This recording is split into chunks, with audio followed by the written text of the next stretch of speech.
Hey everybody, Helen Hartsmith here from the Heart of the Witch's Path YouTube channel, coming to you with my video response for the week 23 question of the 2016 YouTube Pagan Challenge. This week's question is, how important is your diet / magical use of food? And I would have to say, while I use it, while I use my diet and how I intake food and herbs, I do use that for magical purposes. It's not necessarily high up on the chain of ways that I do so. I mean, I do cooking magic and put love into things when I cook it and things of that nature. But I almost feel like, as a witch, that's something that we do inherently. So maybe I'm doing things more than I even realize just because it's become second nature to me in my practice. But aside from that, I do have times when I use food for specific purposes. One case that I can think of specifically, and I have a little prop, during my year 3 studies with the Temple of Witchcraft, we concentrated on shamanic principles and shamanic ways of working with plant spirits, animal spirits, stone spirits, things of that nature. And during that time, I was able to make contact with the spirit of the aloe plant. And as we all know, aloe is very good to put on burns. That's why a lot of people will keep an aloe plant growing in their home. If you get a burn, you can snip it off and put that gel onto your burn, and it will help soothe the ache, the pain, the whatever you want to call it.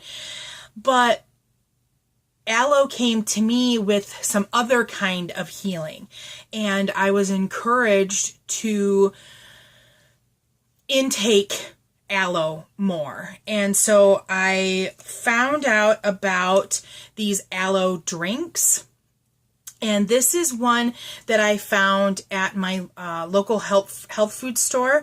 This is the Aloe brand, ALO, and it's crisp, and this one happens to be, so they're aloe water, which can be kind of flat and tasteless on its own, but this one happens to have Fuji apple and pear flavoring in with it.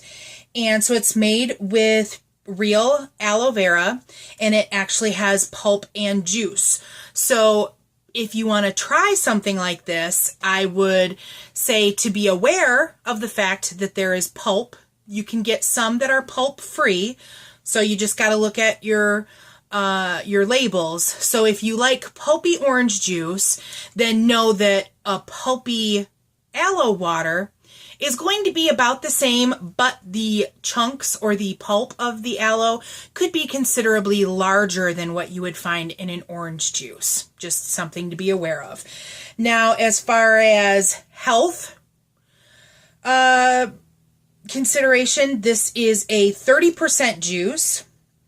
There is 30 milligrams of sodium in this particular drink, and a serving size, I should say first, serving size is about 8 ounces, which is half of this.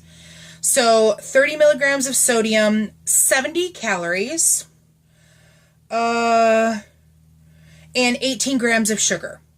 So while it's not sugar-free for anyone that happens to be diabetic, I think it's a relatively low amount of sugar. I mean, I'm not diabetic, so I don't know exactly what's high or low, but 18 milligrams seems to be pretty low in my unschooledness. So if you know different, let me know.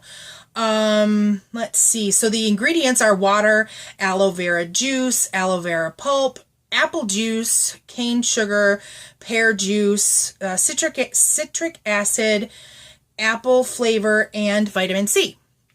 So I take this, or I drink this, it's not like I take it, but I drink drinks like this when I want to work or I want to initiate that healing that was set up with aloe during my class a couple of years ago. So that's kind of like the biggest way that I do any magical food. I mean, if there are magical properties too that I want to use rosemary with, I might find myself cooking with more rosemary, things of that nature. So while I still don't think that it's a huge amount of my practice, it's still there. So that's kind of how I use it. And I guess that answers the question for this week. So I would ask that if you haven't done so already and like the channel, please subscribe. If you enjoyed this video in particular, please give it a thumbs up. And of course, we're always looking for comments here on the channel. So feel free to leave one with ways that in which you might use food magically. Or if you have any questions, feel free to leave a comment there. We, of course, also have an email, and that's always listed in the description box. So thanks for tuning in this week and for walking a little while with me on the path. And until next time, blessed be.